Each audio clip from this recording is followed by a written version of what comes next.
Produced by the Cleveland Sound Radio Network, here is the This Is Awesome Wrestling Show.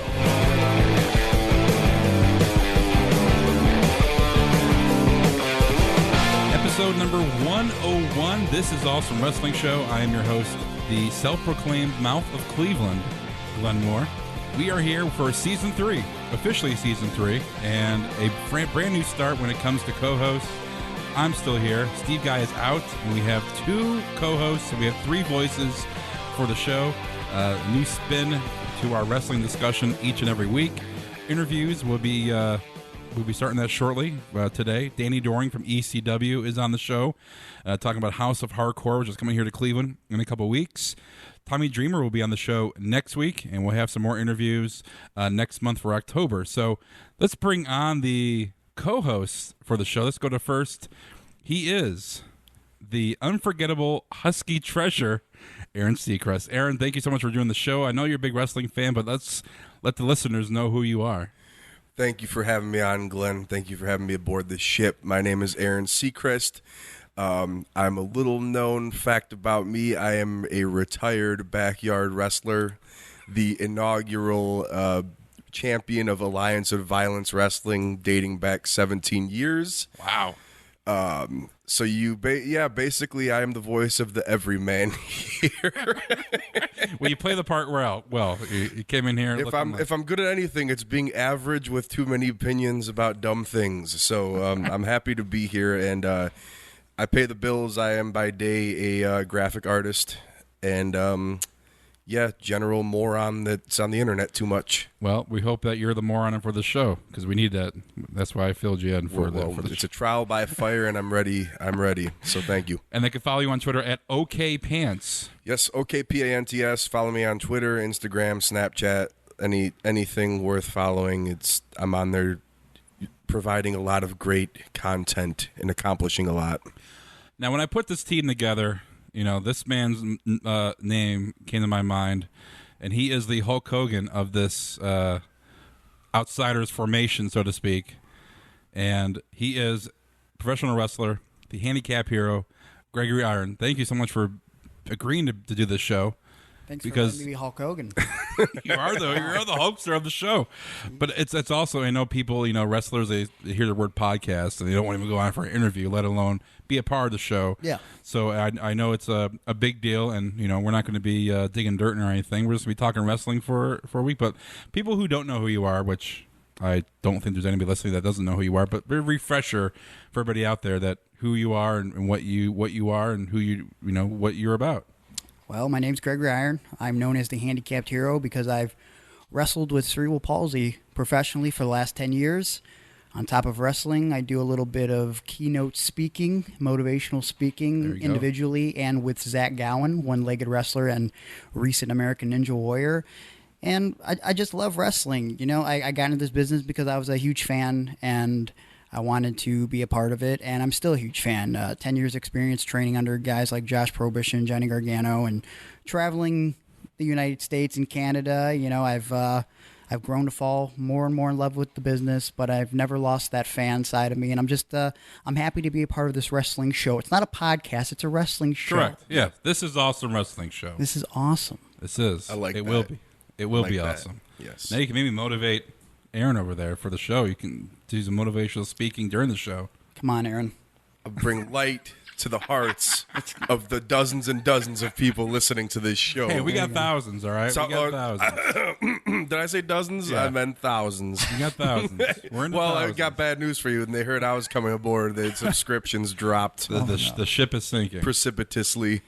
So, like I said, I'm very excited about the new direction for the show, adding a third voice and 2 fresh voices for the show. Everything's still the same. iTunes, Stitcher, Google Play, we're on everywhere you can listen to, either Android or Apple on your computer or any kind of device. We are on there, so download. And if you are a first-time listener because of either Greg or Aaron, but we have plenty of interviews from the past in our previous 100 episodes. Terry Funk, we have Seth Rollins, Greg's 2-part interview. If you want to know more about Greg in depth, you can listen to that one. We have, the list: Miz, Mark Henry, Heath Slater. We've had Too Cold Scorpio, Colt Cabana, Grado. So the list goes on for interviews. So it's all in our past. So let's get on with the Season 3, Episode number 101. Right off the bat, gentlemen, the big news this week is TNA being sold, and that's going to be our second topic. Also, we're going to talk about NXT, some familiar faces from the show, but also in the local area down in Orlando, getting a tryout, and Smackdown was here in Cleveland. Aaron and I went. We'll talk about that. But first, we had Johnny Gargano on the show previously, and he talked about his last show here in Cleveland.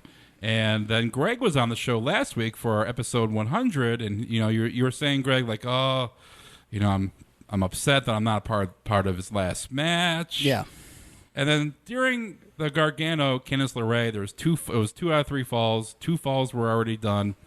We hear the glorious theme song being played. Everybody's thinking that either Ciampa's there or even knock on wood, Rude is there. Yeah. And out comes in the most heelish way ever.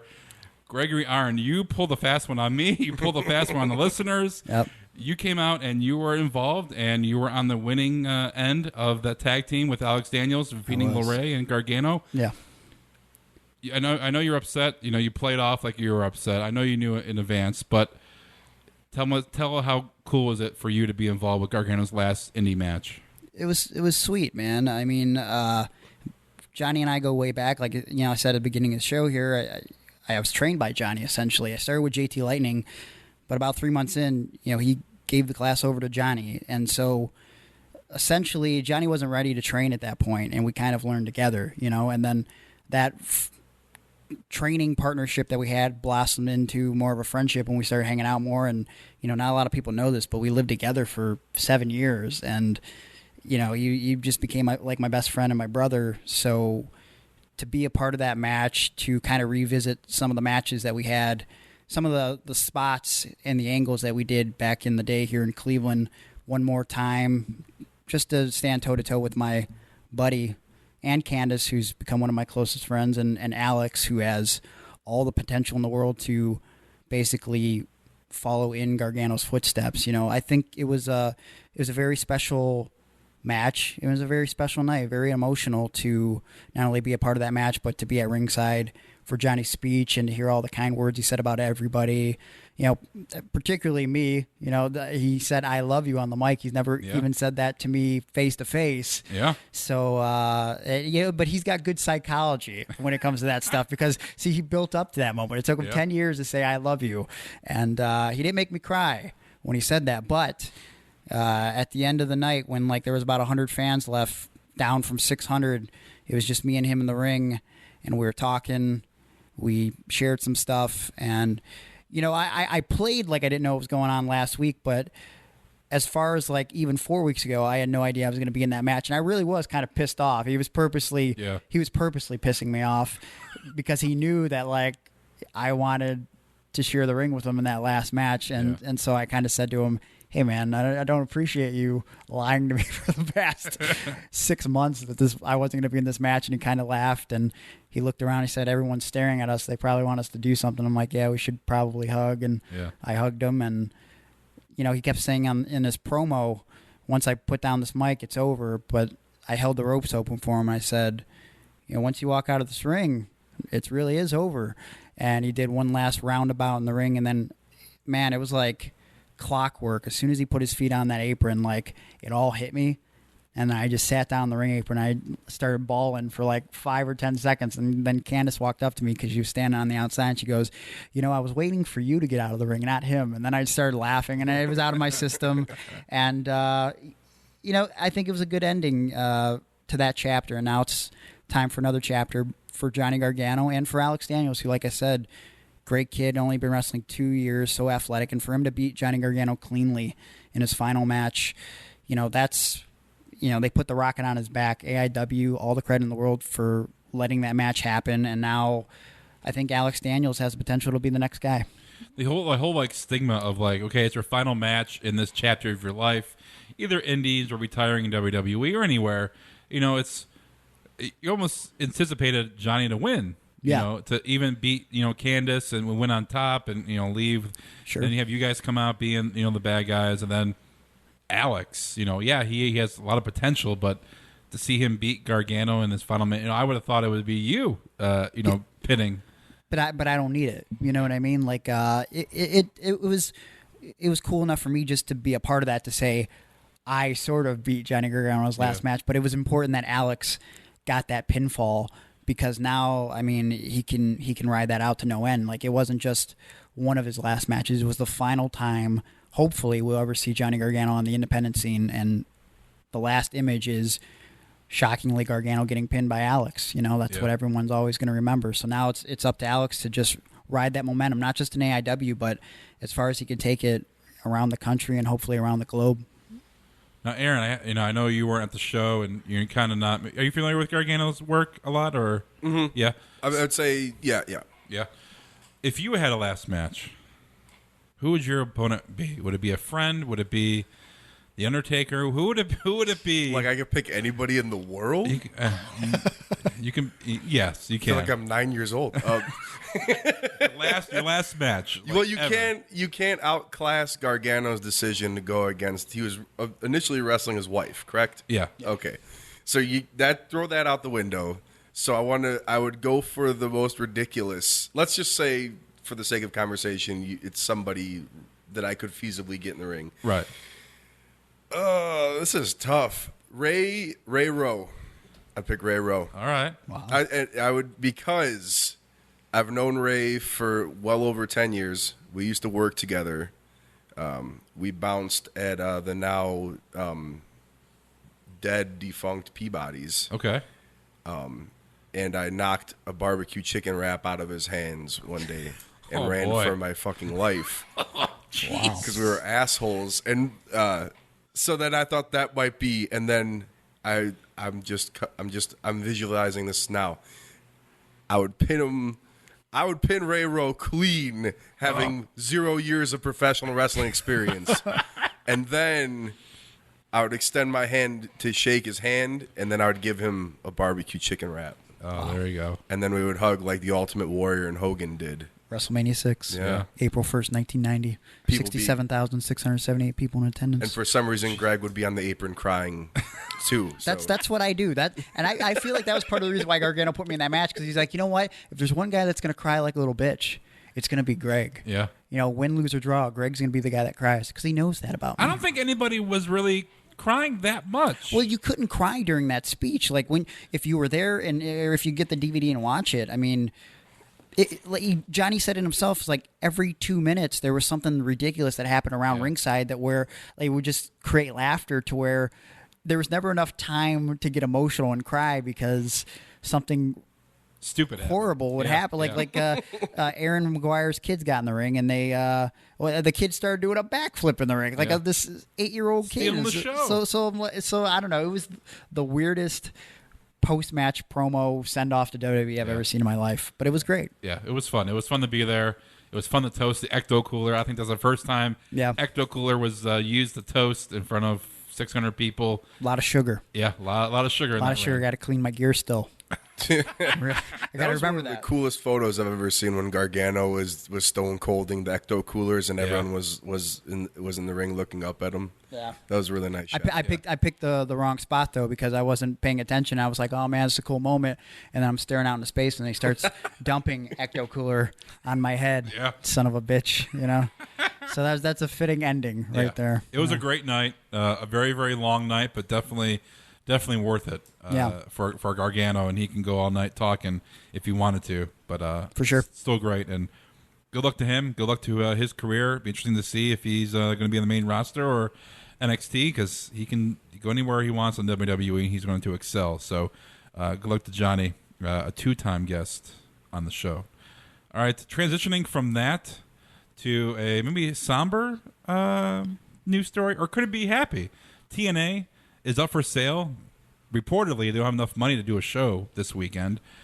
And WWE is throwing their hat in the ring, literally. And you have Billy Corgan, who is already involved as, I think he's not the total owner, but he's majority owner of it, because he threw some money down, so they have some tapings. he wants to buy it and rebrand it, get the TNA stigma off it. But WWE is involved, not involved. There seems to be all these different news reports, but they are have been interested in buying TNA. Greg, as a wrestler for you, and I know that the more big avenues there are for a wrestler, that it's better because you can go to WWE, TNA, Ring of Honor, different big promotions that are better for a wrestler and more options. But if WWE buys TNA or TNA just goes under, what does that mean for the wrestler trying to get to the next level? Well, okay, so I look at it from two perspectives here. As a wrestler, I feel like competition is important, and I don't know, like TNA's never really been competition, but I guess more so having another place to go for indie guys and work, like a place to aspire to get to. Like, you have TNA and WWE, and that's really the two biggest places guys have had for a long time. So like the wrestler in me definitely doesn't want to see TNA go because I know a lot of guys personally that work there that if TNA goes under, they're out of a job. I mean, the guys that I know aren't like Kurt Angle or Cody Rhodes or whoever has the big contracts right now. It's taping by taping is the way they get paid. So it's not like when WCW was bought out in 2001 where contracts are going to roll over and there's a chance that WWF is going to pick them up. It's a matter of if TNA gets bought, chances are 95% of these guys are out of work.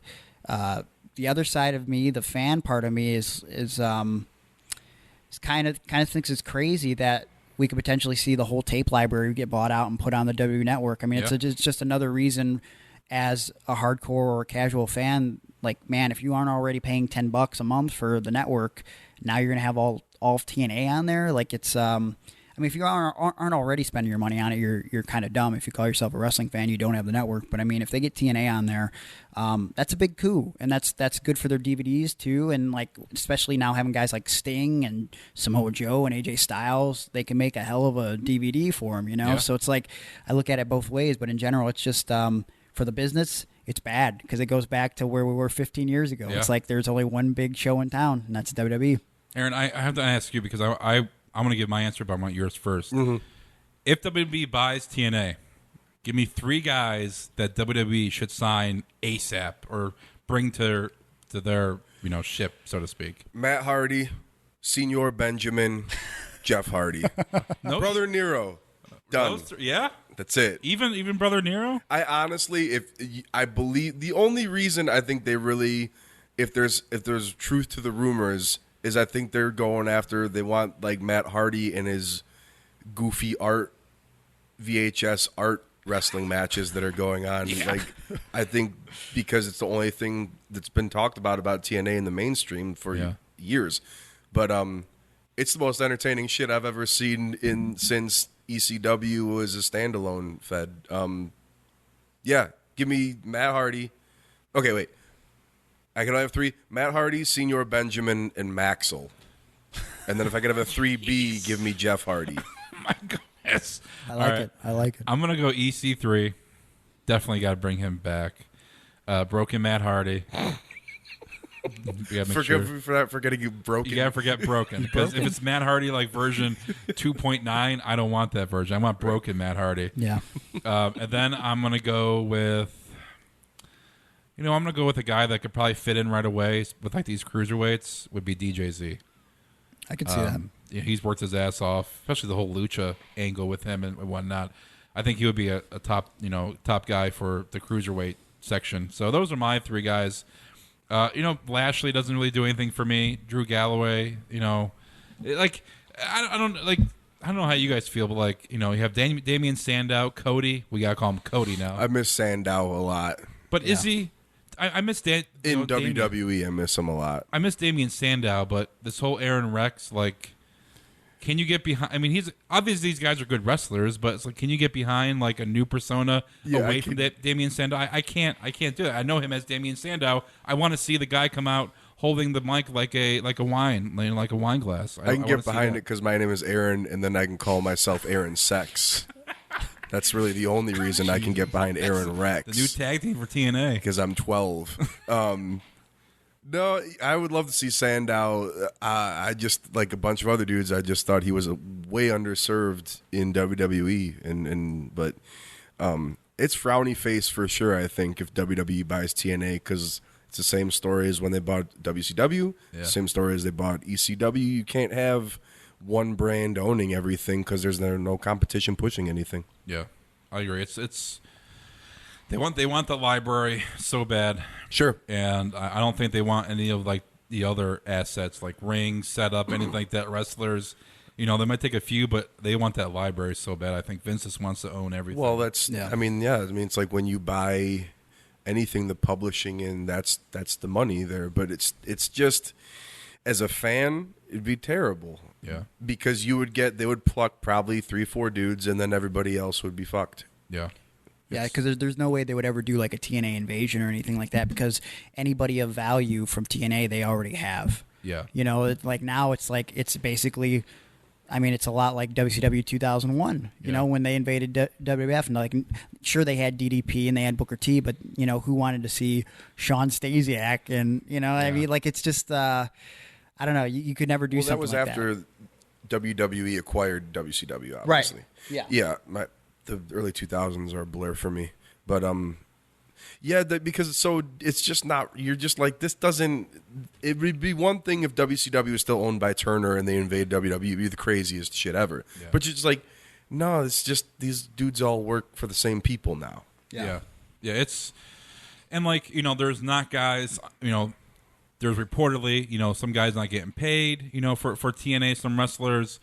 So it's different than WCW because you had guys under multi-million-dollar contracts getting paid, and they didn't have to compete for WWE. They can sit at home and get paid after WCW went defunct. So it's a whole different kind of situation, because if you're in TNA and WWE buys you, you want to go work because you're going to get paid. You're going to be on the big stage. You can't just go home and work the indies. If you were getting paid by TNA, you're hoping WWE scoops you up, and you're hoping that you have a job. Well, I got the fix. This is the fix. Oh, I got the fix. Billy Corgan loves TNA so goddamn much. Yeah. Put on another Smashing Pumpkins album and go tour then, motherfucker. Please, all the people my age that are nostalgia junkies, go on tour. Yeah. Take that Smashing Pumpkins money, take that Melancholy and the Infinite Sadness Part 2 money and throw it in the hexagonal ring, and boom, have Smashing Pumpkins play a TNA thing. If us three were in charge of TNA, we are the new principal guys in charge of TNA. All right, and we have Billy Corgan's money. We have that Smashing Pumpkins money to do whatever we want with a production set, talent, whatever. All right, Corgan owns it, but we are in charge of the product. Number one, what would you do with TNA? The first thing you would do. First order of business. To like boost it, fix it? Whatever. You change the name, ring setup, anything. Sign somebody. What would you do? Well, I mean, get aside from the branding of it all, that's the first thing I look at. So what would you call it? Gig. I keep it TNA. I mean, we could spend years picking a new name or whatever. I would honestly just be like, "Welcome to the Broken Matt Hardy VHS wrestling show," and then I would have like literally an hour of. I would go, Matt. I go, here's $200,000. Take your Vanguard one. Yeah. Take your nephew who's working After Effects that's editing all this together. Give me an hour just doing whatever the fuck you want on your weird new metal Hot Topic estate. Yeah. Talk to Jeff. Buy a lawnmower. That to me, it's the most. It's too baffling to even objectively critique it. It's just like I can't stop watching this. So keep doing that. Yeah. So essentially, you want it to be the Broken Matt Hardy show. Yeah, you can change it, I guess, to Hot Topic. I'm okay with that. Yeah, I'm okay with that. And like we keep talking about how great Matt Hardy is. Like, he's always been one of the smartest guys in the business. And like, you think about the idea that like he could have rested on just being Matt Hardy. And Jeff could have just rested on being just Jeff Hardy for the rest of their careers. Mm-hmm. There was no reason they had to reinvent themselves, but they did. And it's like, what's old is new again. It's like the coolest thing going, just because it's so absurd and ridiculous. And it's crazy how smart Matt is. Because like even knowing Matt at first, when I saw the original angle, I'm like, okay, they did not mean for for this to be this terrible, but it's so terrible that's good. Yeah. But then, like, as it progressed, I'm like, wait a minute. Yeah. This is what he was doing all along. Like, because it gets people talking. I like, think it's like Comedy Genius where it veers into Tim and Eric territory or something. for sure. Yeah, it's so. What would your first order of business be, Greg? You know what? I couldn't even. I don't even know where to begin because I feel like the brand has been so damaged over the past 14 years now. Yeah. Like I mean, it's crazy to think that it even lasted 14 years because from day one, everyone was saying TNA is done, they have no money, and they kept going and going and going. So, I mean, we sit here as though it might actually finally be the last week of TNA, but it's like, I don't know, they always find a way to keep going, but I mean, if you're Billy Corgan, do you rebrand it? Like, because people kind of know the TNA name? Like, do you want to go under a different umbrella? But also, too, like, I don't know, do you want to buy TNA and inherit all that debt? Because that's the big thing going around, that there's so much debt involved that, like, even WWE doesn't even want to buy the actual brand. They just want the tape library because they don't want to have to pay off all that debt, because it's just like when they bought ECW. And granted, I'm sure the ECW debt was way more or less than the TNA debt is currently. So it's like, I don't know. I wouldn't even know where to start. I don't want to be that guy. I don't want to be that guy running things right now. I think you have to rebrand. I think you have to get rid of the TNA, scrub it clean, make something new, because I feel like, you say TNA, it's like, ooh.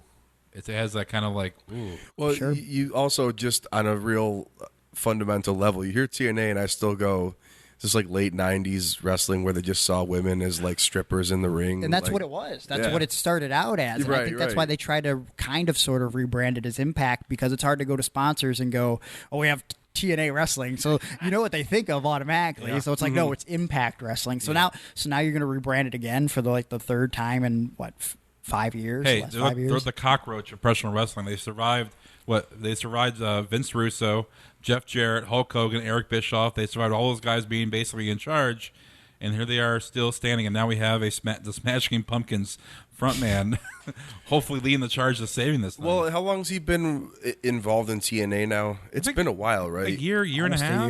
Yeah. I mean, it's insane that dude's involved, but there's no like Smashing Pumpkins cross promotional thing. Because to me, it's like, I remember Smashing Pumpkins because I'm fucking 36 years old.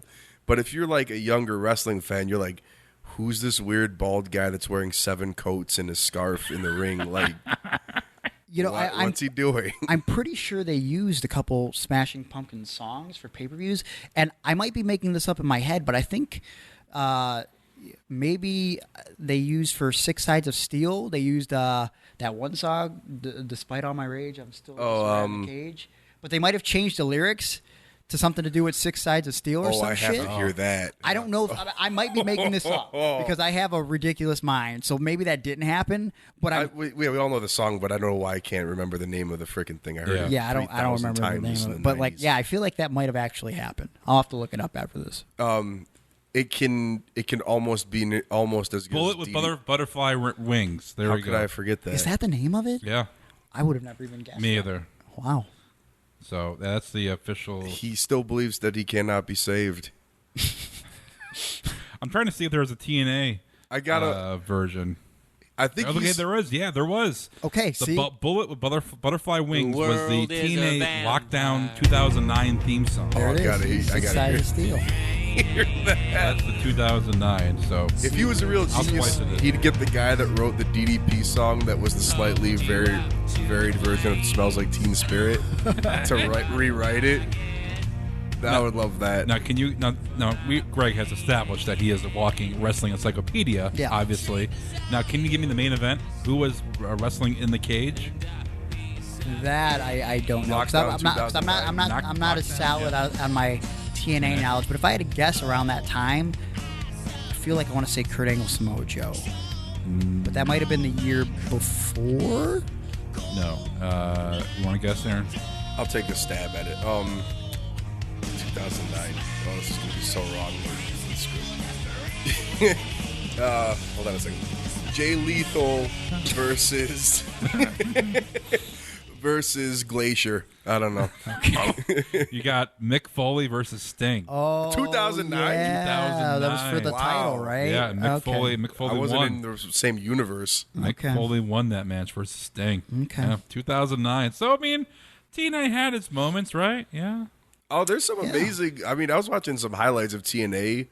Like, there's dudes straight getting Frankensteinered off the top of cages and stuff. Yeah, I mean, it's crazy. They had some innovative ideas. Very innovative stuff, but here's my take on TNA, how it's always been, like, always had great talent, top-notch talent, but I feel like they've always went through these phases where they couldn't really figure out who they wanted to be. Yeah. Like, one week, oh, we want to be like the guys who push cruiserweights or the X Division, and then the next week it's like, oh, now we want to be like ECW, and the next week it's like, oh, let's try to be more like WWE, and it's like they're always like changing the direction of what they want to be instead of just establishing being a TNA. Yeah, you know, they became like a weird like third, almost like a. I can't even explain what the point of view was from the cameras, but they would follow around like dudes talking, and it was supposed to be like they were catching them talking But shit. The Office. Yeah, it really was like, that's a perfect analogy for what it was for a while. But they're like the Cleveland Browns of wrestling, where they don't give anything nearly long enough time to set in and work. I think. I feel like you guys are right, because they would have like a nice little run going, and then they would, throw in like a Hulk Hogan into the mold. So they have to change everything for Hulk Hogan or Bischoff. Sure. And you want to cater to him because obviously he is Hulk Hogan and Eric Bischoff. They have success in the past. So you throw away everything you were doing, and you throw in Hogan, and you do all the wag him, and you bring in Road Dogg and Billy Gunn, and you have either Voodoo Kin Mafia, and you have all this like weird things that they try to do, and none of it really stuck. But then you look at all the potential homegrown talent that they could have had on top that could have carried the company. You talk AJ Styles, you talk Samoa Joe, you talk Bobby Roode, you talk Eric Young, and now those four guys, among others, are in WWE, getting over and making a ton of money. Yeah. So what does that say about TNA and the management? You know what I mean? Like, they dropped the ball on so many occasions, and now WWE is picking it up. It's going to be interesting to see what happens this week, and if they die with WWE. Final question with this: if Vince buys TNA, is he going to acknowledge it on WWE programming, or is this going to be like a quiet, website post? Hey, WWE has acquired TNA, or is this going to be like I think they got to make somewhat like of a an deal of EC3 it. in the palm of my hand kind of thing? Yeah, I think they got to make a deal about it, and then I think with the first order of business they got to do is they got to put broken Matt Hardy up against Bray Wyatt immediately. That'd be great. You don't like Randy Orton versus Bray Wyatt? I don't like anybody versus Bray Wyatt, to be honest with you. I just think he's like the ultimate Joker without a good Batman. It's like if The Undertaker was still 35 years old, it would be perfect. But they can't. I love Bray Wyatt. I think they got something special with him. I just don't think he matches up well with anybody they try to build a thing with him. Yeah. I say they should acknowledge it. Vince should make it a big deal. Because anybody who you bring in from TNA, even if it's a guy who's established like Matt Hardy, you bring in EC3, I think it ups their value more when you do bring them in. If Vince kind of makes it kind of like a big deal on TV. If they just do a website post and a news release, I don't think anybody who bring in would matter as much as if he goes on TV. No, they're the kings. WWE does better than anybody is waving their dick about stuff like that. Oh, yeah. Well, Vince loves to wave his dick around. Sure, so. but the show is as much about the business of wrestling as it is about wrestling itself anymore. So, I would imagine they would do something with it. You agree, Greg? I think it gets acknowledged on TV, and I think it's going to get a bunch of nice write-ups on the website for sure, because, if you look at the website, it seems like Vince doesn't even look at the website sometimes, the type of stories that get posted, and it's crazy. It's crazy, like, when you think back to 2001 when WCW was bought. It's going to be a huge deal if TNA gets bought, because I remember the day WCW got bought. It wasn't March 26, 2001 when it was announced. It was announced on March 23rd on the website, because I didn't have internet. I'll never forget this day. My dad was getting drunk over his buddy Dave's house, and he had internet. So I went on WWF.com, and I go on the main page, and it says on the main freaking page, WWF purchases WCW, and it was like I just creamed my pants, and I stood up and I walked into the other room and I said, Dad, Dave, guess what? And they're like, what? And I'm like, WWF bought WCW. And my dad looks at me with a beer in his hand and goes, who gives a shit? And I'm like, and I knew he was going to say that, but like, I was like, you want to celebrate? Man, I got to tell someone, man. And it was just like such a big moment. So I only hope that there's some 13-year-old kid out there when TNA gets purchased by WWE that they can go in the room and have their dad be drinking a beer and he says to him, hey, WWE bought TNA. And then their dad doesn't give a flying shit about any of it. Was your dad not a wrestling fan? My dad, like, he was more of a wrestling fan when I was younger, and then I got really into it, so he was like, oh, wrestling is stupid, and wrestling is fake. And, like, I don't think he can blur the lines between reality and fiction. Yeah. It's like, one time Dolph Ziggler tweeted about me, so I, like, told my dad, and this is when he was a bad guy, and I was like, hey, this guy tweeted about me from WWE. He was like, oh, cool, I guess. And then we're watching the pay-per-view the next week, right? And he was a bad guy, opening match. My dad's watching it, drunk, of course, and he's like, this is the dickhead you want representing you? And I was like, what are you talking about? And he's just like, he's an asshole. Look at him. Look at the way he acts. Yeah. He's a dick. And I'm like, Dad, like last week you're just saying wrestling's fake, you're a phony. Yeah. And like now you're all mad at this dude. Like he doesn't know when it stops and when it ends. And that's what I find so entertaining about it. Oh Dad. Goodness. So let's get into our interview for this week. We have ECW's Danny Doring, now known in House of Hardcore as Daniel Morrison. He does the color commentary for them. They will be in Cleveland on Friday, October 14th at the Odeon. Tickets at houseofhardcore.net. Please do not go to houseofhardcore.com. What comes up if you put that in? I did it during the interview. So, oh God, when he mentions it, we talk about it during the interview. So we talk about his career. We talk about Paul Heyman, House of Hardcore. So some great topics with ECW's Danny Doring. Move aside and let the man go through. Let the man go through. Move aside and let the man go through. House of Hardcore will be here in Cleveland on Friday, October 14th, 2016, 8 p.m. bell time. And you can find more tickets and information on houseofhardcore.net.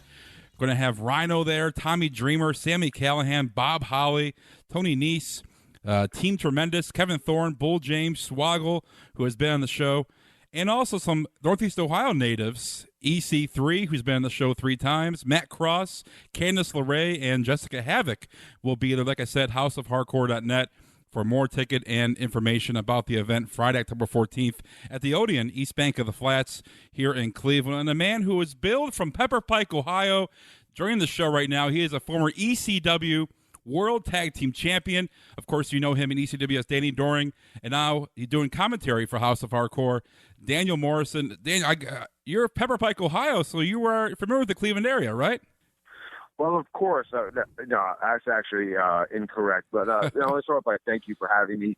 The misconception was I was billed my whole time in ECW as being from Pepper Pike, Ohio. But the truth of the matter is it's a concoction Perry Saturn came up with while I was making my debut because ECW had far too many East Coast, New York, New Jersey guys. So they wanted to get away from that motif and put me they picked a spot on the map where apparently somebody did some harm to somebody I was debuting in, and that person was from Pepper Pike, Ohio. So they gave me a few extra nerves as I went out for my first match against Taz, no less. That I had that to deal with. So that's the whole story, and I stayed in Pepper Pike, Ohio, and I moved out after ECW went bankrupt. Now, I mean, as the story goes, and we'll have plenty to talk about House of Hardcore and also your career in ECW and whatnot. Anything goes with you, but that's interesting because when I was a kid, I don't want to make you feel old, and I was a teenager back when you were at your peak in ECW, and to hear that. Especially early on, I'm like, oh, that's down the street from me. That's literally 10 minutes away from where I live. And then to hear it's kind of like a downer, man. You kind of killing the work. I felt bad too because people always said that to me. So I felt like one time we had some extra time in Ohio, and I actually felt I had to drive through it. I felt I owed that to everybody at least. So I drove through Pepper Pike once, if that makes anybody feel better. But no, I wasn't born there, wasn't raised there, but in actuality, I did spend about 2 to 5 minutes there. So that was, It's That's nice. about It's a nice area, and that's one of the nicer areas of Cleveland suburbs, actually. So you were in. Yeah. That's what I saw when I was driving through it. I was like, wow, this place is. I actually thought about maybe possibly moving there, but I'm a Jersey guy. I love the beach, so I kind of stay. I couldn't give that up. Now, this is going to be House of Hardcore's first time here in Cleveland, Ohio. What can people expect when they go to a House of Hardcore show? Long overdue. Let me say that first off. Always loved coming to Cleveland, the Ohio area, ECW, post ECW. What can you expect? I mean, honestly and modestly, without actually patting myself on the back or actually patting Tommy Dreamer on the back, I should say, the best damn wrestling show on the planet. And better than what you see Monday nights, better than what you see Tuesday nights or whatever nights. In fact, most of the people that are headlining in your WWE land right now had a little bit of a run in fact, House of Hardcore. Currently your heavyweight champion of the world, AJ Styles. Yeah, it's and the independent scene, I think it's obviously taken off, and you have WWE, who is quote unquote king of the mountain, and you have Lucha Underground, you have Ring of Honor, you have even New Japan, and you have House of Hardcore. The independents below WWE and TNA as well, but they're like second fiddle. But I mean they're not far away from the independents themselves. So the independent scene, I think, has had a resurgence last few years with a lot of guys who a lot of guys who have now who were in WWE, a lot of young guys, and you see WWE, NXT plucking them out left and right. But I mean, the indie scene is picking up here lately. Totally agree with you. I mean, and it was like that back in the day. You had your WWE, you had your WCW, you had ECW, and then and it was exciting. It was an exciting time for the business because everybody. There was stuff on TV, all over TV. There was different product, and then that had a trickle down effect, and that's happening now. You have all these places to go for people. For WWE, it's better for them, but you got all these places. You got your Evolve, your Dragon Gate, your Ring of Honors, everything. Especially House of Hardcore. We try to find the best of everywhere. Young kids can go to a local indie show now and see. Hopefully some better talent than they've been used to seeing the last couple of years because everybody's getting excited about the business and people are branching out. So yeah, definitely agree with you 100%. Now, I've never been to a House of Hardcore, but I keep tabs definitely on some guys who've been in WWE, some new guys as well. But what drew? I mean, obviously you have the connection with ECW, and you were great in the mic and great in the ring. But how has it been being a commentator? Because I know not everybody can do that and be effective. But how is that for you? It's a lot harder than I thought initially. There's a lot more to it than just being I try not to be Danny Doring, the character.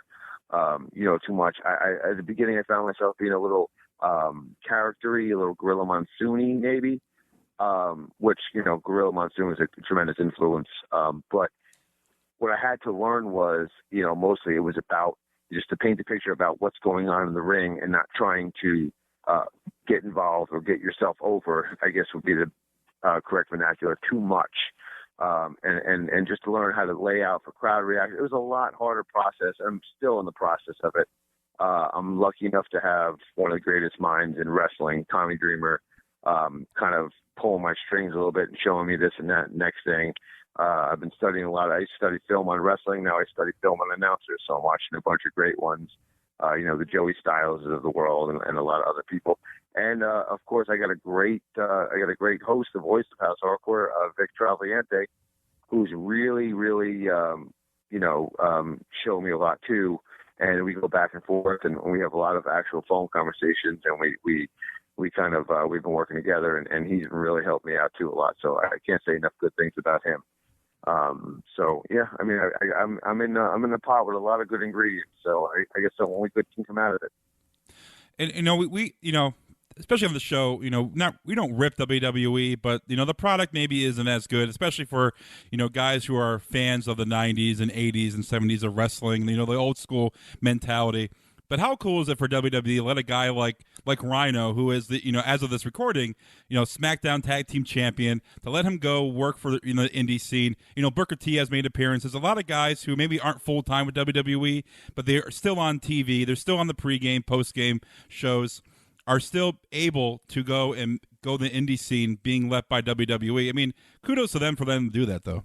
Yeah, absolutely. I mean, it's an exciting time, even though they're getting guys, to get there and get on TV that haven't done it well.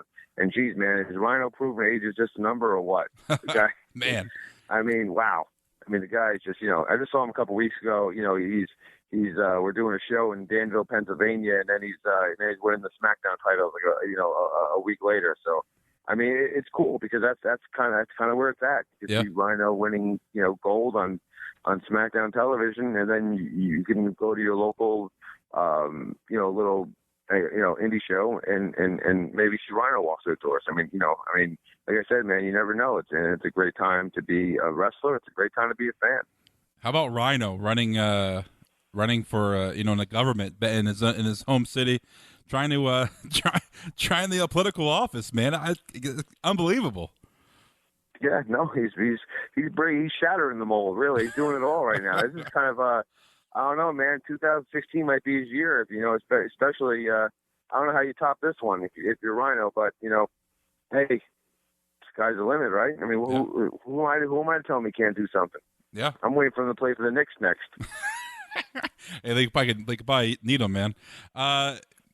Yourself, you have, like I said, tag team champion in ECW, world tag team champion. You're in the ring with guys like Raven and Tommy Dreamer, and you're just the whole list goes on when it comes to your career in ECW. I think social media and YouTube and sharing has helped the indie scene, has helped guys get over on their own and make a living without being behind powered by the machine of WWE. I sit back and sometimes what if there was a Twitter or a YouTube back in the 90s when ECW was around and WWF and WCW. I think that would have helped wrestling even fans become more aware to what is out there product wise. But do you ever think about that? Like, what if we had the same social media back when you were around? Yeah, I've actually had this conversation with several guys, and I'm going to say it's all perspective. So, like today, for younger guys, it's great. You have a great, you got Facebook, Twitter. I guess Instagram. I don't have an Instagram or any of that, but I see on Twitter all the time, the GIFs and all that kind of stuff. People can get their name out more. They can get clips of themselves out more. It's more accessible to everybody. So it's a lot easier to self-promote yourself now in 2016 as an up-and-coming guy or a guy that's even trying to get back in or keep himself, his name out there. But in ECW, the height of ECW, if there was a social media with Twitter, Facebook, Twitter Live, phone cameras, half the ECW roster, if not 3/4 of it, would have went to prison. I mean, just keeping it real and honest, it's a lot. Wrestling's a different animal today than it was when I was breaking in, and it was a different animal when I was breaking in to when my trainers are breaking in, and so on and so forth. It's one of those things you just kind of have to you can keep your foot in the old school mentality, but you have to kind of see it what it is and change with the times because it's evolved and it's different. And, the due paying process is completely different than what it was or when I was breaking in or what it was when my people were breaking in and so on and so forth. So, but social media, back then would have been an absolute disaster because, a lot of these kids now, they don't, I've seen it. They stay in hotels. They keep low key. They got their video game systems and all that stuff. ECW, you were basically, and you could be hazed back then. It was still okay to haze and bully guys for not partying with the boys. So, yeah, if there were phone cameras and fans with phone cameras and the clubs we went to and all that kind of stuff, it probably would have been – it would have been a PR disaster. Absolutely. Now, I read some interviews you've done over the years, and talking about your ECW days and about how you just used to. I mean, I'm not sure if this is true or you just doing a work, whatever. But you walk around backstage ECW naked, scratching your nuts. Yes. I was taught that the locker room was the locker room. Like, Okay. You watch football. Like, I don't know how somebody doesn't. They turn around from the locker after losing a game or something. There's like 1,000 microphones and cameras in their face. I'm like, I just worked. I want to shower. It wasn't like there's media. There wasn't like media in ECW, but there was always people bringing people backstage.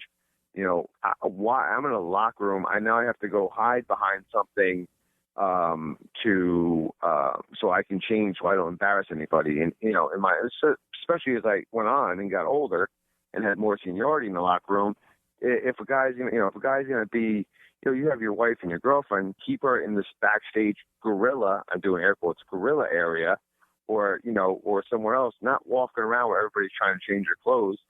So I just took it upon myself to say, you know what, I'm not gonna, I'm gonna take a stand. I was like the Colin Kaepernick of ECW. I'm gonna take a stand. I'm not gonna take a knee. I'm gonna walk around naked in the locker room if I want to change. If I want to towel myself off, I'm gonna dry myself off. I'm gonna walk around naked in the men's locker room. I know it sounds crazy, but that's kind of how I was. I was like, you know what, I should, if there's people coming back here walking in and out, guys with casual girlfriends. By casual girlfriends, I mean the girls for the evening. They're walking around backstage in the locker room area. Why do I have to worry about covering myself? Heck with them. But that's just how I was back then. I was a little bit exuberant.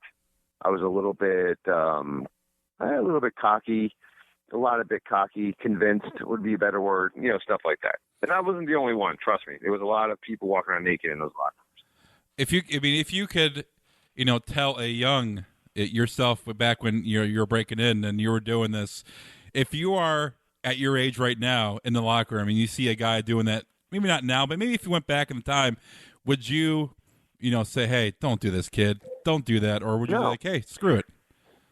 No, it's circumstantial. Like if somebody's walking around, it wasn't like I just walked around. Like, people walking back there with their kids and stuff, right. It's a different story. The families, that's a different story. But if you're in town if we're traveling to Toledo and this guy comes back with the girl that he picked up at 7-Eleven or the club the night before, and she's just back there because he wants to show off he's a star, and some kid's doing it, I'm taking a shower. And so he goes, you can't walk around naked. I'm like, it's like men's locker room. Do whatever the hell he wants. No, I'd stick up for him. I mean, like I said, it's circumstantial. Somebody's back there with their daughter, you know what I mean? Yeah. And they're, that's a whole different story. But, I don't, if people bring their friends, backstage because, they want to see, that's so-and-so over there. That's so-and-so over there. To me, it's kind of like it's a locker room. You change, you get dressed, and you leave. It's not someplace for a bunch of people to hang out, or you to bring your friends to show them how cool you are.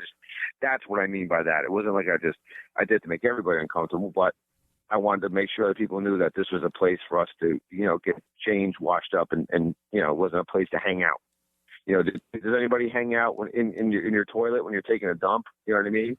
Probably not. No. You probably kind of keep that to yourself. You probably said, yeah, that's exactly what I'm getting at. Yeah. There's a place to hang out and there's a place to just leave sacred. And to me, that was kind of like that was our bathroom. That was our dressing room. That's where we got changed. And, but if I look back at a young me today, I would have changed a lot of stuff, and probably not for the better, because actuality, before a lot of that time, I did walk on what we call in the business the eggshells, because of how I was brought up, and I probably came out of my shell a lot earlier if I can go back and talk to you today. The reason why I bring that up is because of the social media question. You probably couldn't get away with that now because everybody has a phone, everybody has a camera, and everybody's looking to get that buzz or clicks or retweets or whatnot. So you probably couldn't get away, like you said, with a lot of things now as you could back in the 90s, where nobody had a camera unless you were, with the big bucks. Yeah. I mean, if I was walking around naked now in a locker room, just walk around and say, hey, what's going on? How you doing? But Danny, nice to meet you. There'd be 100 pictures of my front and back. That's the way it is. And now probably not so much, but back then I probably wouldn't have cared. That's the sad part. I'd be like, yeah, okay. Here, you want me to smile? You want me to pose different? What do you want? One of my friends wants to know, has a question, and he wants to know what happened to the footage on the road from the Danaconda cam. That stuff's all gone. I mean, yeah. I mean, it was on VHS. It was something to do. It was fun as a youngster, but I kind of said goodbye to that stuff a long time ago. You know, when you get married and you have kids rolling around, you know, that's the last thing I need my daughters to find. You know what I mean? Yeah. You know, if they ever get into any of my stuff. So I said goodbye to that stuff a long time ago.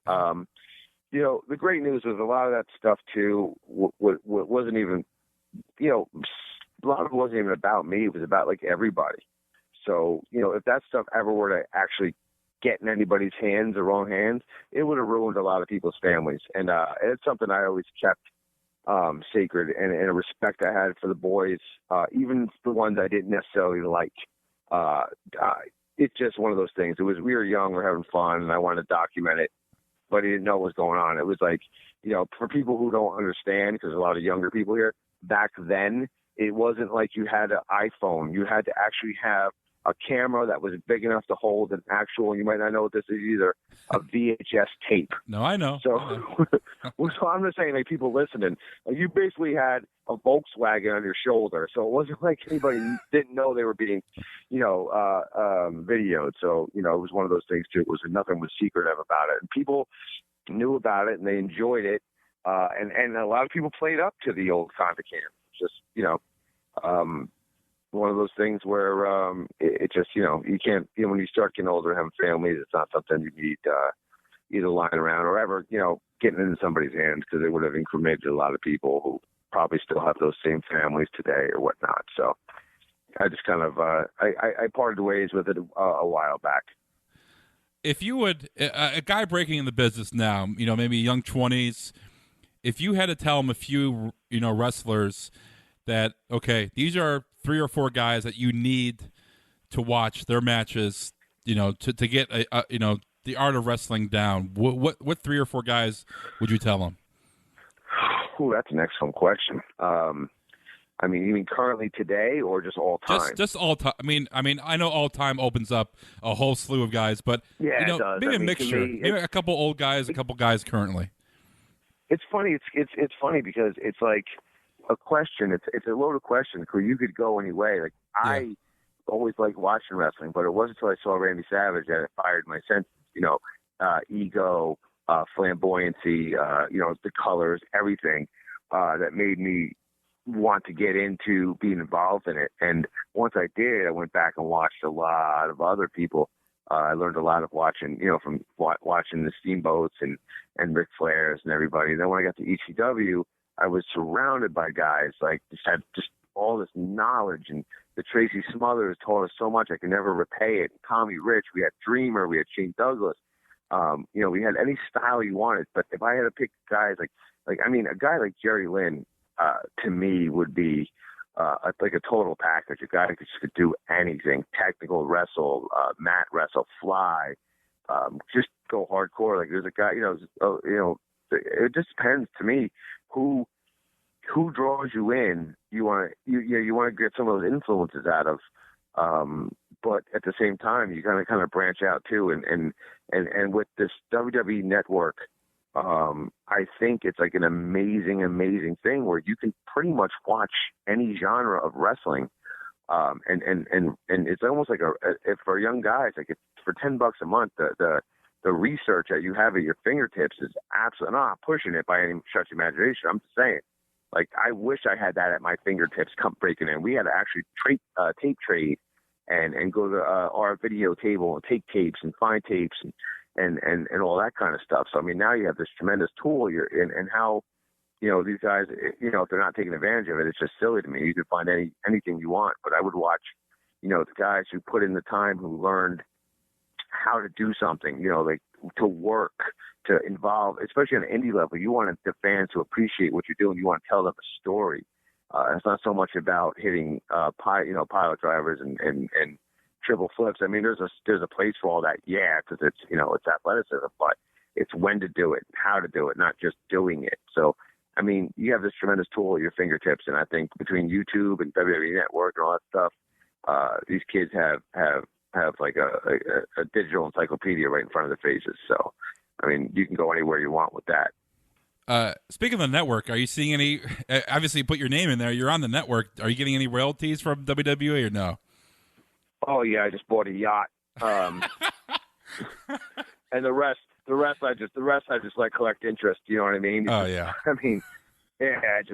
We like we don't get anything. I mean, I don't know anybody that does. I don't know if some people may. Yeah. I do not. But at the same time, man, like, a lot of guys will cry sour grapes. Oh, you get paid for that. I'm over it, man. Like the Paulie owes us money, campaign and all that crap. I'll make an occasional joke here and there, but I'm doing all right. You know what I mean? I'm going to make excuses for the rest of my life because of one man. If anything, you take the positives out of it. Like, I have a family now. Like I just said, my kids, my son's 5, but he can go back and watch anything I've done.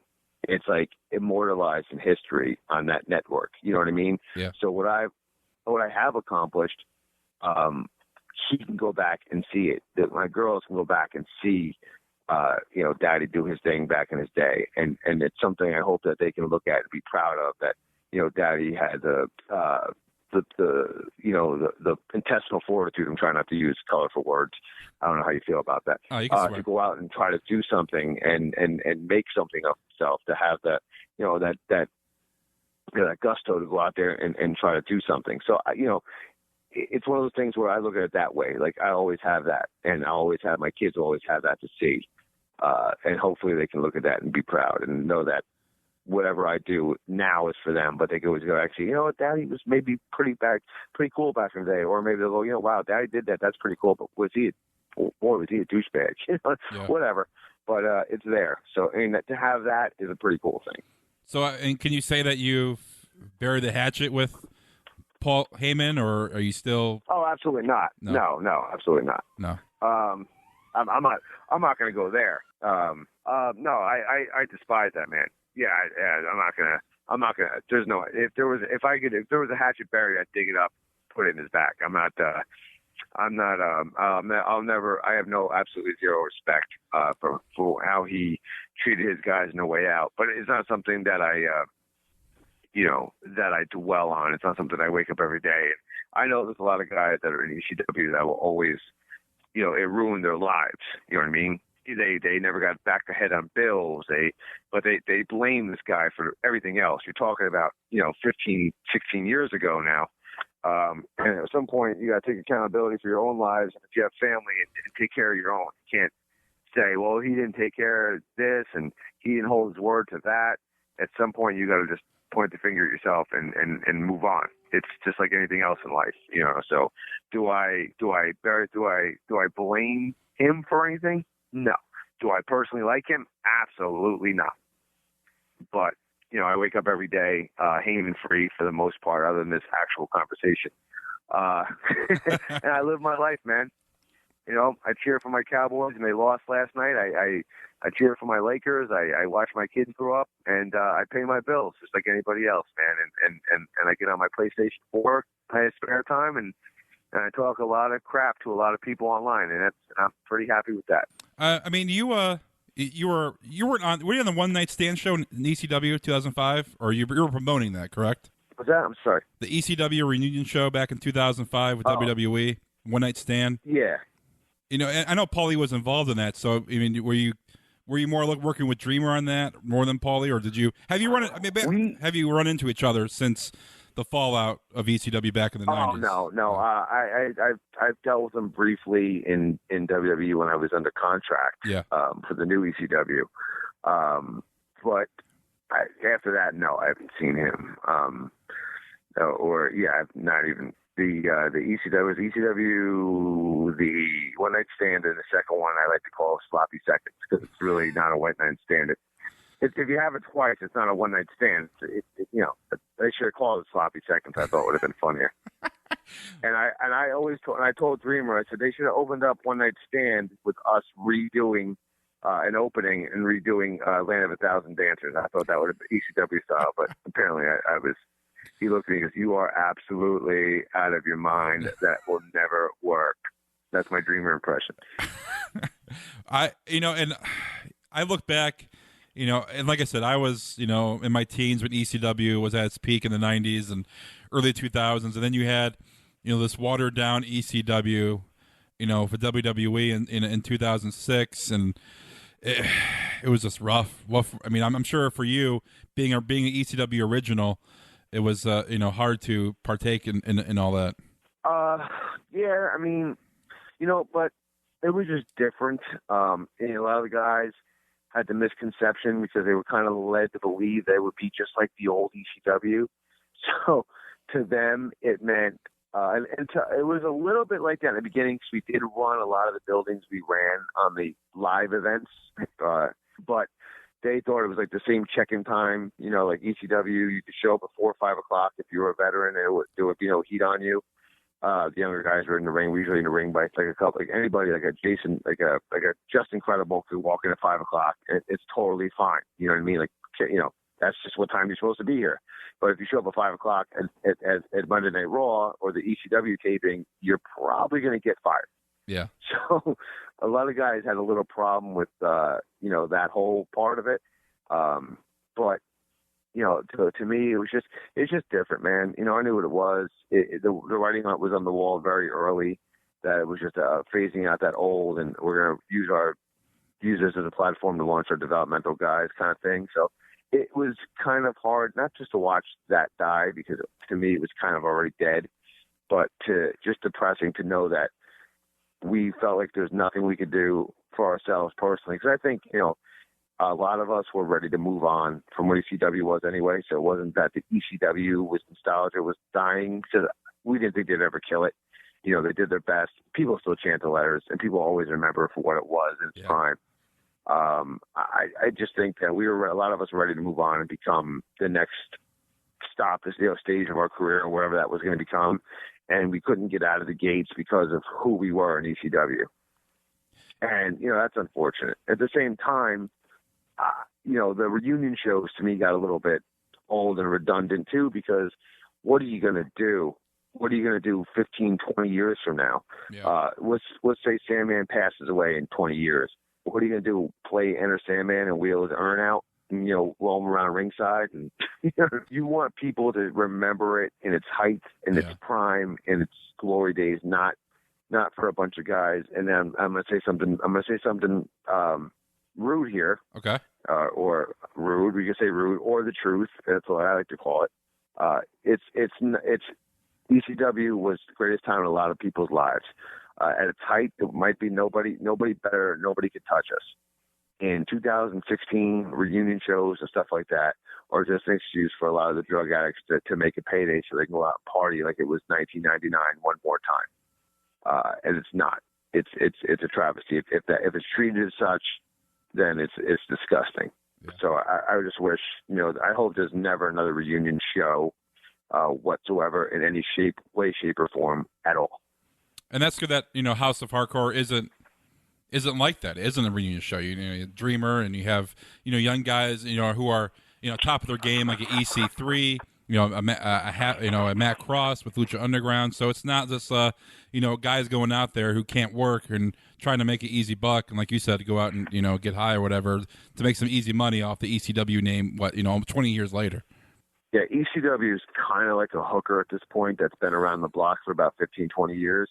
Ugh. There's not much you can get from it. Everybody's laid on top of it. You know what I mean? Yeah. It's a shame, but it is what it is.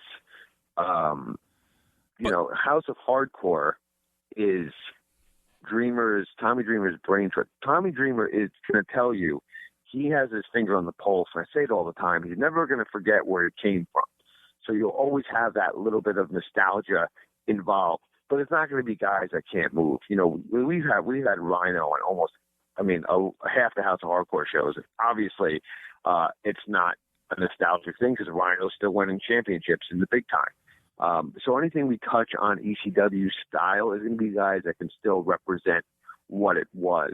That said, Dreamer's got his finger on the pulse to the point where he wants to show you what the future is going to be, and he finds guys that are just incredible. I mean, we've had, like I said, AJ Styles. We've had Kevin Owens on the show. We had, Sami Callihan, who went through developmental. Now he's coming back. Lucha Underground.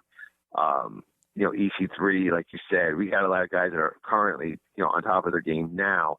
And then there's guys that you're just starting to see, like Tony Nese, and Alex Reynolds, and we got guys that can just, we got that guys with that hard kind of credibility. We got the Bull Jameses. We got the Eddie Kingstons. We got a lot of guys out there, that can just flat out go. And if you're coming to a wrestling show and ECW hardcore wrestling, as it was described to us, hardcore wasn't table, ladders, and chairs and blood and guts, what a lot of people say it is. Hardcore was for the hardcore fan, the person who likes tables, ladders, and chairs, but the guy who also likes technical wrestling, the guy who likes high flying. Why do you think we had a Rob Van Dam, a Tajiri, a Super Crazy, and then we had like a New Jack. So you have different, flavors of ice cream for everybody in the store. That's what hardcore was to us. We had some of the best tag team wrestlers in the world. We had some of the great brawlers in the world. We had some of the great technicians in the world. House of Hardcore, we're trying to find all those flavors right now for your wrestling palate. Was that a little bit too over the top? But yeah, that's House of Hardcore, man. Tommy knows what he wants, what the fans want, and he gives it to them every show. And I mean, if someone would look at a House of Hardcore, just the name, and see that, okay, Tommy Dreamer's attached to it, they're going to be disappointed if they're going to the show thinking guys are going to be put through tables every single match, correct? Right. It's not. Like I said, there's a place for it. I've always felt that way, but not every match. You're not going to see. You're going to see street fights. You'll see some of that, but for the most part, you're going to see a wrestling showcase. Yeah. And like I said, all of them. I've wrestled on them. I've seen them all front and back, and they're all excellent shows. I want to ask you. I know I'll wrap it up here shortly, but being a heel, back then, you could say whatever you want back then because there wasn't, there's not PC, back then like it is today. And I always like the bad guy. I like the heels, especially the cool heels. And is it harder? Do you think maybe being a heel nowadays because everybody's PC and you can't say this, can't say that? And I feel like the young guys take the art of being a heel. Not as serious, not as connecting with the crowd. I feel like being a heel now is just harder, and nobody wants to do it because A, you can't sell. It's hard to sell merch, and B, it's just you're limited what you can say. Yeah, I mean, I even when I play the heels on independent shows, I don't sell merch. I just don't because it just takes away from. I mean, man, I used to go to shows as a kid, and you're just like wowed by these guys. If they just broke that wall. Scared of him. Hey, you want to buy my picture, kid? It just kind of kills it. And for that way, it's hard because a lot of these guys they depend on that gimmick money, so to speak, to even go to the towns. And as far as everything else, when you get past that level, yeah, because I mean, we're living in a PC era where everything you could take, anything you say could be taken and out of context or twisted around and made for you to make you look like you're the most horrible person on earth. I mean, could you imagine if a hardcore Catholic were to be a wrestling character right now? I mean, think about it. They're pro-God. They're against gay marriage. I mean, they would be the worst person walking around. I mean, that might be a good idea. Maybe we should bring a Catholic. We have a Catholic priest be a wrestler, and I think it would be like the worst. But I'm, joking aside, yeah, it's hard because you can't say anything. You can't push anybody around. If you're a big heel and you're picking on little guys, you're a bully. It's just hard, man. And it's a shame too because eventually it's part of the whole process was, do you want to see a great technical match between guys? Absolutely.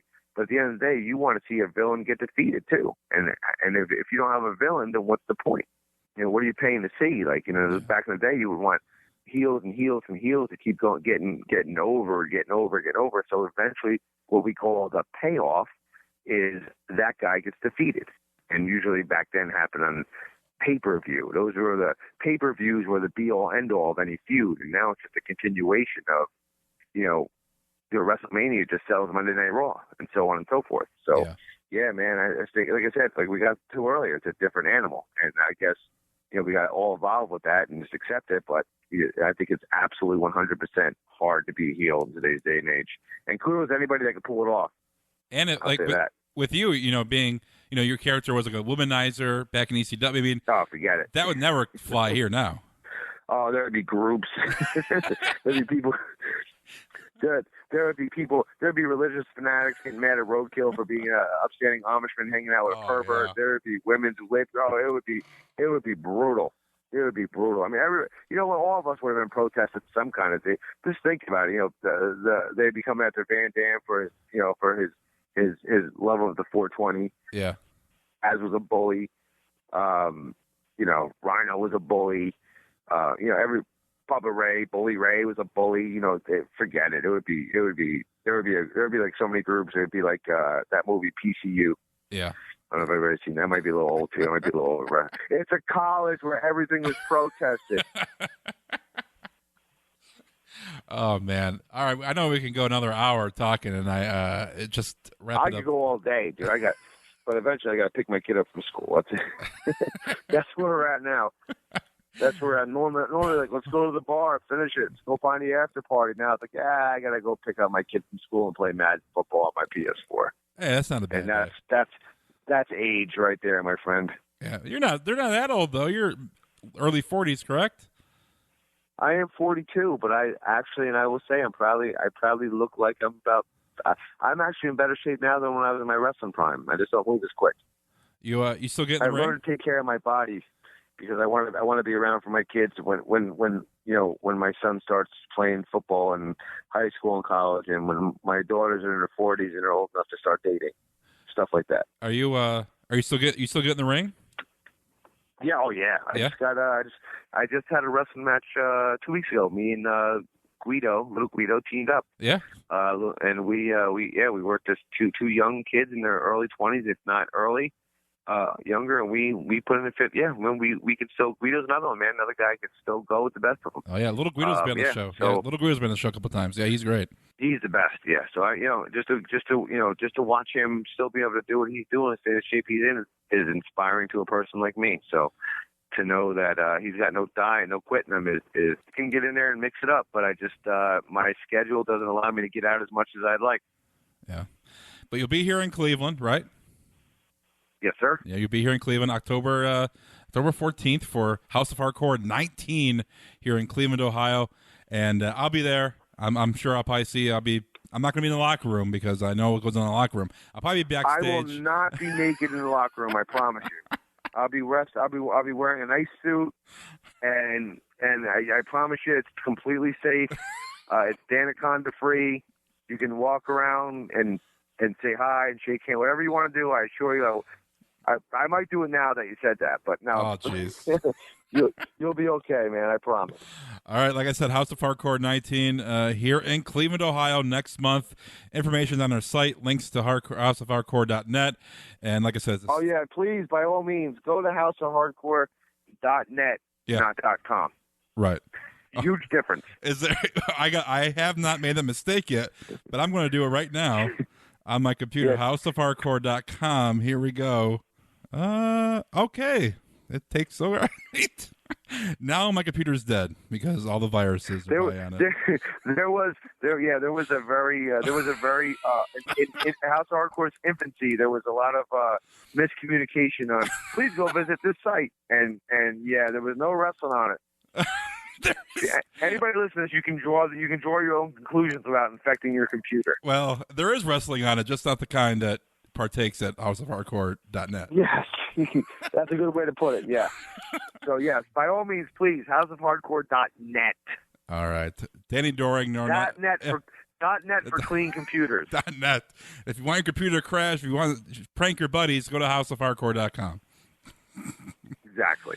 All right, Danny Doring, now known. Well, Danny Doring. I mean, now known as Daniel Morrison, but Danny Doring sounds better. I mean, people know you as Danny Doring, correct? I mean, Yeah, man, and you can come at me right now. I got the Twitter handle. I try to answer as many questions, good, bad, hate, comments, compliments, whatever you want. At Sugarmask, SUGARMASK. That's me. I'm on there. The whole Sugarmask thing is a long story that me and Stevie Richards came up with, but that's a whole other thing. If you guys want, ask me any questions, wrestling related, sports related, dating advice, and House of Hardcore related, anything you need, I'm there for you guys. and tell me you didn't buy those candy corn Oreos, did you? No. I don't know if anybody's eating candy corn, but they're absolutely the most vile, disgusting thing on the planet. Those things, roaches wouldn't touch those things. And yet some genius in Oreo was like, you know what? I got a great idea. Just that's up there with the Swedish Fish Oreo. Swedish Fish is a delicious. They're delicious on their own, but I mean, come on. Yeah. You're gonna put them between Oreo. If you're putting Swedish Fish between Oreo cookies, then you really need to go see a dietitian or just check your overall health because there's something wrong with you. Going hard on the Oreo to end the show. I don't know, man. The candy corn thing. Maybe the Swedish Fish thing. I never gave it a chance, but the candy corn thing it disturbed me a little bit. I'm not gonna lie to you. Wait a minute. Do you wear a mask during? Are you masked in House of Hardcore? No. No. Just a little thing we came up with. Post ECW, WWW, WWE, CW, where me and Stevie Richards would use Sugarmask to comment on the state of wrestling, and he was like the Kate's Candy Crusader. Okay. All right. And it was just, and I started Twitter back then, and I just kept the handle. All right. I was a little bit curious because I see, a man that, a womanizer like yourself, you don't want to hide that mug underneath a mask, No, absolutely not. But I just, at the same time too, it wasn't I want to hide my mug so much as I just generally, it was just a Twitter thing. I didn't know what Twitter was when it first came out. I didn't think anybody, and plus the screen, please remember me from ECW Twitter handle seems kind of lame to me. That's just who I am. Yeah.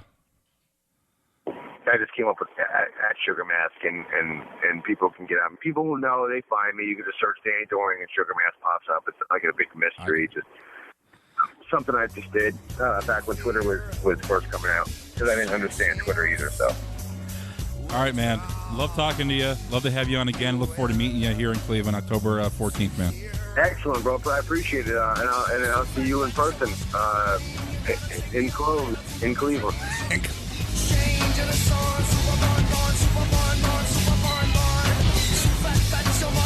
All right, Danny Doring here on the This Is Awesome Wrestling Show. You can listen to past interviews on the iTunes feed or Libsyn or Stitcher, anywhere you listen to your podcast. We are on Android or Apple devices. Listen to past interviews. Next week, Tommy Dreamer, ECW Original, will be on the show. And like I said, House of Hardcore is coming here to Cleveland Friday, October 14th at the Odeon. You're going to see EC3 versus Rhino versus Tommy Dreamer. You're going to see Candice LeRae competing, Jessica Havoc. You're going to see Matt Cross competing as well. So a lot of local guys competing here for House of Hardcore. You can buy tickets online, houseofhardcore.net, and not houseofhardcore.com.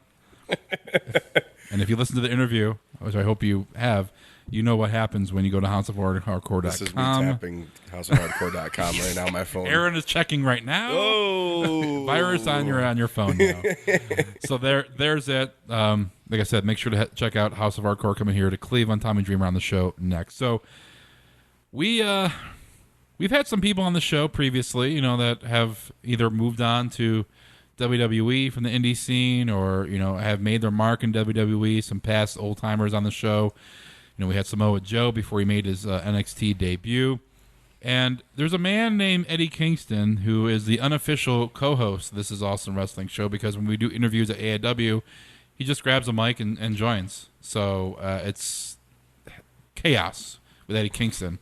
And we were talking about, Greg, about people, the photo up there, people that we recognize that had a NXT WWE tryout this week. Yeah. And we were looking for Eddie Kingston that group forward. We didn't see one. So you scroll down and you see Eddie Kingston's ugly mug with a WWE shirt on in front of a WWE logo, like at the Performance Center. And I'm like, looking at it, checking my eyes. I'm like, this is not the same Eddie Kingston that I know. But Eddie Kingston, dude, like his age, and he jokes about it, like, you know, my time is done. You know, I'm just going to be a, you know, indie. Like, he's open about that. Yeah. Like he knows that he's an older guy. He's a veteran. That his time has maybe passed, but he has a WWE tryout. I'm happy for him. Well, you know what? Like, I mean, wrestling has changed so much in the last year. It's changed in the last 6 months with the type of guys they're looking at. I mean, if you go back a year or two ago, it's like, we won't hire anyone over 29.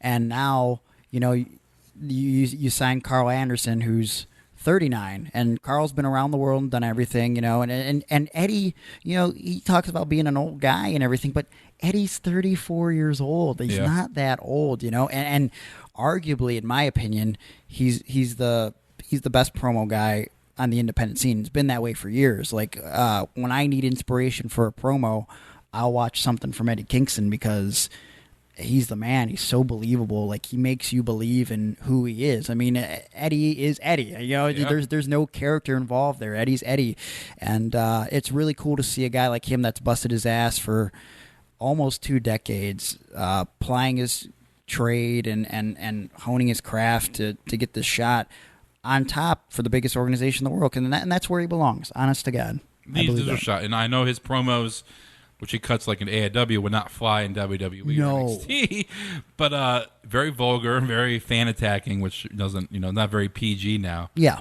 but hey, if he gets a shot to be, you know, NXT and still make the indie rounds, but also compete in Orlando on, you know, the network and get some more exposure for him, you know, kudos to him. Heidi Loveless, who has been on the show, Lace been on the show before, she got a tryout. Kimberly has a tryout as well. And then another guest, Shayna Baszler, who was on the show as well, she got a tryout. So kudos to those. Three of the best women's wrestlers in the world right now, and that is not an overstatement. That is true. I'm a particularly big fan. You know, Shayna's very inexperienced right now, but she brings something different to the table. Kimberly and Heidi, they've only been doing this for about 5-ish years, and you know, as women, they're way better than I was 5 years in. I'll tell you right now, and I think that if WWE passes over Kimberly and Heidi, they're really missing out on something special because they can go better than a lot of the guys that I know on the independent circuit. They are something truly special. And they're missing one lady though, Candice LeRae. She deserves to be. Candice is one of, if not the best, without a doubt. Like, physically, psychology wise, especially when she's wrestling dudes, like that's like her. It's her strength to wrestle guys, and it's not because she just happens to be as athletic as them, but she knows how to make it make sense without making a guy, whether he's 5'4" like me or 6'5", look like an idiot. You know, she makes the matches make sense, and like a lot of the girls don't have it mentally there. But like I'll tell you right now, Kim, Heidi, and Candice, they all got what it takes, and Shayna's not too far behind them as far as being unique and different and standing out. Yeah, definitely. It's going to be interesting to see what happens from this tryout. It's just a tryout. Doesn't mean Eddie Kingston's going to be, his ugly mug is going to be at NXT anytime soon, but hopefully it will. But kudos to him. You just said Eddie Kingston's going to be mid-carding at No Mercy. Did you break that? Hey, that'd be great, man. Eddie Kingston versus Eddie Kingston and who did he go against? And him versus Zack Ryder. Zack Ryder. There you go. Wow, that'd be great. That'd be true. Hey, that's any New Cleveland York dude. Yeah, I'd pop for any Cleveland dude I see on any big show like that. Yeah, it would be great for Eddie, and just to see him wearing a WWE shirt, all professional, like, you know, in front of a foreground of the backdrop of the logos. Just that photo is gonna. This is my phone forever. No disrespect to Eddie. I don't know him. I saw him at a few AIW shows ago, but I saw the photo you're talking about. I go, is this Photoshopped? It was like, because he's my, you know, we're the same age. I like seeing shit like that because I don't like. There's no time limit, no age limit for stuff. Go after it. Yeah, dude. Get after it. I mean, it's just a different time for everything in the realm of entertainment and art and stuff like that. So go for it. I wish him the best of luck with it. Well, he's getting a tryout after doing a little program with Frankie Flynn, so I owe Frankie Flynn all the... It's all because of Frankie Flynn that he's getting this opportunity. Thank you, Frankie Flynn. We all know I hate Frankie Flynn. Oh, that's the rumor going around. No, it's not a rumor. It's fact. Oh, okay. To quote Kurt Hawkins, fact. Wow. How about let's talk about Smackdown. It was here in Cleveland. I was there. Mm-hmm. Aaron was there. And we got to talk about your story because I get tickets from Dre Lawler, so I'm in the hard camera. I have decent seats.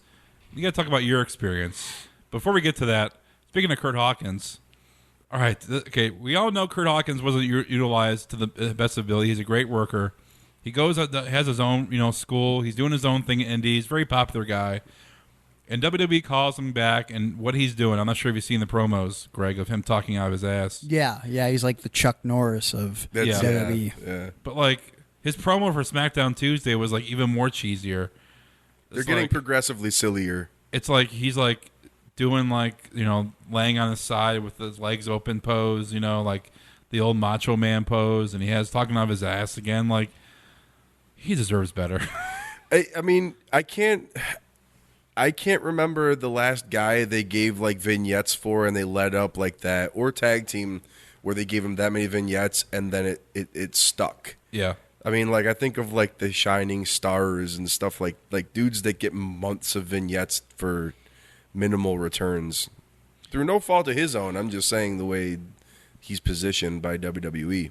Yeah, I mean, he's back. Making money and doing. Hopefully next week his big announcement, he's gonna have a match and actually compete. But hey, if he's back, great for him. I'd like to see him, better than talking out of his ass. So, like I said, SmackDown was here in Cleveland. I was there. Aaron was there. Aaron, I don't know if you want to talk about it, but you were a official seat filler. I don't know if I'm legally allowed to talk about it. So let's say I was # not a seat filler. Because you never know when I might want to. Allegedly, the rumor on the message boards. Because you never know when I want to get back in there. I don't want to close that door. But yes, I was treated to a night that may or may not have been free for me, courtesy of the company from Connecticut. And my night was long for being a 2-hour show. Heath Slater hit the apron. And then I got a light bulb moment, and I go to my buddy. I go, I know what chant I'm going to start. I go, this is going to be my moment. Okay. As a fan. So where were you sitting? We were sitting last row of the floor. Okay. So camera position, if you're looking from camera view, we're to the left of the ring on the floor. Okay. Super good seats. Yeah. It was. I have nothing to complain about. It was a fun show, but for some reason, Heath Slater hits with Rhino, and I was like, let's start the "He's Got Kids" chant. When he gets in the ring, that was you. He's got kids. He's got kids. And I was like, this is gonna be my fucking time to shine, right?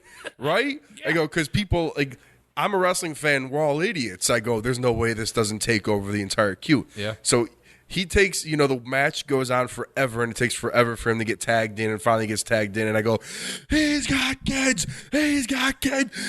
Me and my buddy are yelling it. We yell it probably 10 or 11 times. And it's just me and my buddy yelling it, and then it gets drowned out by "We Want Slater," and then that was, it was a humbling moment as a fan, as a grown adult, and I just moved on and learned from it and tried to enjoy the rest of the evening. It was fun. I had hard camera seats, not on the floor but up. It was a great it's just a difference, even live. The Raw 3 hours to SmackDown 2. 2 hours is where it should be. I know Raw will never go back, but the SmackDown 2 is perfect. Oh yeah, you get them out of wrestling, you get the more important stuff of the show. There doesn't seem to be any a lot of filler. I don't know. I mean, we could discuss whether or not the Bray Wyatt Randy Orton scavenger hunt was captivating. Yeah. Programming. I didn't. Yeah, I'm sick of Bray Wyatt. The whole thing with him. It's just not my. I'm sick of it. There's no one that can match. You could have a supernatural wrestler if you got another guy to foil him, to mirror him, and they don't have that guy. Yeah, you can't have a guy that's supposed to be a tall snake that wears a sleeveless hoodie. That is known for a hashtag. That's not a supernatural guy. It's just Randy Orton. Yeah, but I'm real bummed they can't find that guy for Bray. Yeah, because then it's magical. But the other highlight for me This is what a 36-year-old wrestling fan was able to call from 2 hours of wrestling in a great seat. Is Kane has a fucking phenomenal physique for a dude that's probably around 50 years old at this point, right? Yeah. Oh, yeah. He's up there. It's hard being 7 feet tall and being jacked when you're 25, but being like around 50 and being that big, it's something to behold, man. That guy doesn't get enough credit. He's you can buy insurance from him if you live in Zeta, Tennessee. He's Does he insurance. see Yeah. insurance Him and his salesman? wife have he's Allstate Insurance office in Tennessee. Is that their passion project? Like that he didn't have enough money saved away from 20 years of WWE paychecks? Dude, what you have to do is go to their Facebook page. Yeah. And there is Kane, corporate Kane, talking about why you should buy insurance from Kane. It's the best thing after. I love wrestling, but it is so fucking bizarre, man. Like, just... I was spliced in some audio right here. Hey everybody, this is Glenn Jacobs from Jacobs Insurance Associates here in Knoxville, Tennessee. I'd like to talk to you guys about something a little bit different today. You know, the vast majority of insurance agents are well-meaning, competent So there's Kane, professionals. corporate Kane, Unfortunately, there are telling some us why you should buy insurance. Who's going to say no to him? Absolutely. Like, That dude's terrifying looking. He's great though. He's also, his name is Glenn, so I mean, He seems like out of all the guys, like he seems like after a show, like, hey Glenn, I was just kind of hungry. Do you want to go get some Quiznos or something with me? Yeah. He's like, sure. Quiznos. Are those still in business? Not around here, unfortunately. It's my favorite corporate long form sandwich, though. Yeah. Yeah. Quiznos is great. Yeah, Kane, man. Kane is one of my all-time favorites, and no, I'm not sure there's been rumblings that he wants to go, or if he's just going to go until it's done, man. He seems like a dude that's just happy to wrestle until he croaks. You know, he never gets hurt. He's just always happy to do whatever's asked of him, and you never hear any bad news about him. He's generally respected. All right, it's going to wrap it up. This is Awesome Wrestling Show, episode number 101, but the season premiere of season 3. This is Awesome Wrestling Show. Greg, Aaron, it's been awesome having you, being a part of the show for episode number 1. I'm sure our rapport will get better. Not bad, though. Not bad for a first show, right? Feels like a good dry run. Yeah. I dug it. Yeah. And I got to throw in a little bit about my alcoholic father. Yeah. I was warned. That's not funny. I was warned that you're going to drop a lot of family stories on the show. Well, so. you know, I didn't even get to bring up Crackhead Mom. There you go. I'm sure it came up yesterday, last show. It did. Rest in hell. The streak is 2 for Gregory Iron's family time stories. Yeah. We'll make it a bit for you. Can't wait for episode 102. Yeah, can't wait. Tommy Dreamer will be on the show next week. That's awesome. And we will be back for more wrestling talk and also just any shenanigans talking with wrestling. Next week, this is Awesome Wrestling Show. Follow us on Twitter at TIA Wrestling. We're on Instagram, Facebook. We're on all the social media platforms. Like I said, iTunes, Stitcher, Libsyn, any podcasting platform. We are on. Make sure to buy our shirts, ProWrestlingTees.com. We have the TIAWS logo. The More Guys shirt will be taken down since Steve Guy is no longer with the show, so that shirt will be a limited edition. You can buy it by the next 2 days if you want, but you probably don't. Make sure to buy the logo t-shirt, Pro Wrestling Tees. We will talk to you guys next week. Thank you.